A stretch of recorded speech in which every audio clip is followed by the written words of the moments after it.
Now, I don't know if y'all heard this or not, but apparently these tariffs,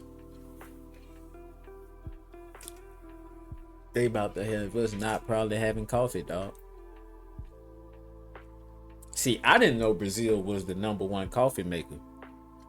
So fun fact, y'all, Brazil is the #1 coffee maker.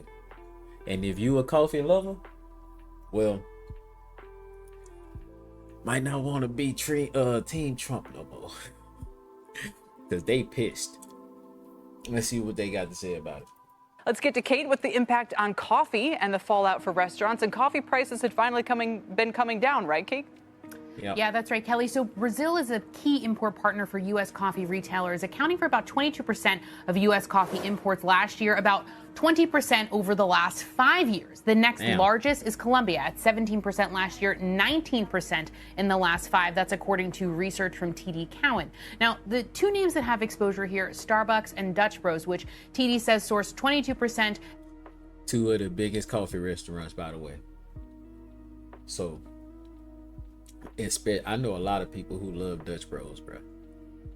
If it affect them that bad, man, it's gonna be a big change. And 56% of their beans from Brazil. Starbucks says it remains focused on its Back to Starbucks plan, continues to monitor for any potential business impacts. Though, reminder here for viewers, it does source from more than 450,000 farmers in 30 countries, so wide reach there. Overall, does this mean your coffee will be more expensive if these tariffs do stick? Not so fast. I did speak with Andrew Charles today of TD Cowen. He says the obvious here, the tariffs may or may not stick around. Companies across the restaurant space are not keen to take price right now, especially Starbucks, which is not increasing costs through 20. Yeah, I think this is just another stunt Trump trying to pull, bro. Another threat or big move to try to scare a country into some shit. Because he probably gonna... Trump just got good tactics, y'all. That's all. He basically, y'all gotta remember, bro, he a businessman before anything. That's what he was before president. So he pulling tactics on them as a businessman, as a broker, salesman, shit like that. That's just a few weeks away from kind of peak restaurant earnings season, but Starbucks in particular really heads down on this Back to Starbucks plan, bringing consumers back into the cafes, kind of tightening up the menu, and a price hike right now just simply doesn't go along with that. Dutch Bros could potentially have a little bit more wiggle room. It's had strong same-store sales, different kind of consumer spending environment for that brand in particular, but again, across the entire space, you know, coffee is an easy thing to cut out of your ritual and make at home, so I don't really see it happening. Yeah, well, it's also an easy thing to fucking Indeed. We'll watch on that front, Kate, for the ripple effect. Just start getting our own goddamn coffee beans. Like, is it really that big of a goddamn deal? All we gotta do is just take the coffee we got now and start saving it and using it for the purpose of getting more. Simple. Fuck it. I heard it's easy to grow anyway. Meantime, big day for McDonald's. Snack wrap. That's right. It's back. 11 years, I think it's been. You know, this was like the top story in a lot of different ways. The snack wrap is back.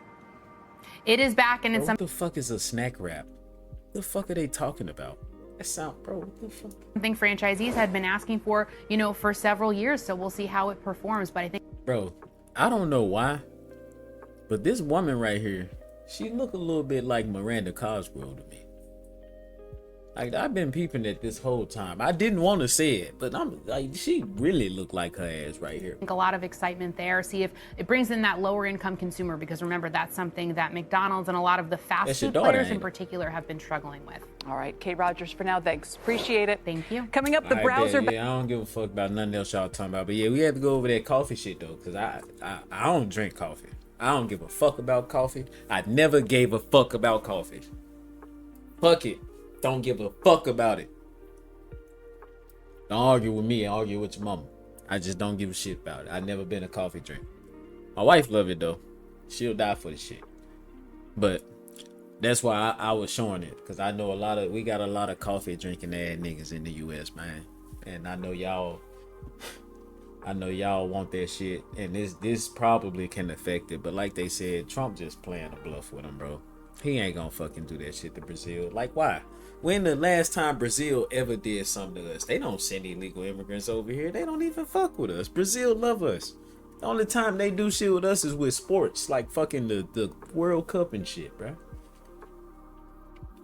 Trump just being the asshole as usual. Y'all know how the shit go, man.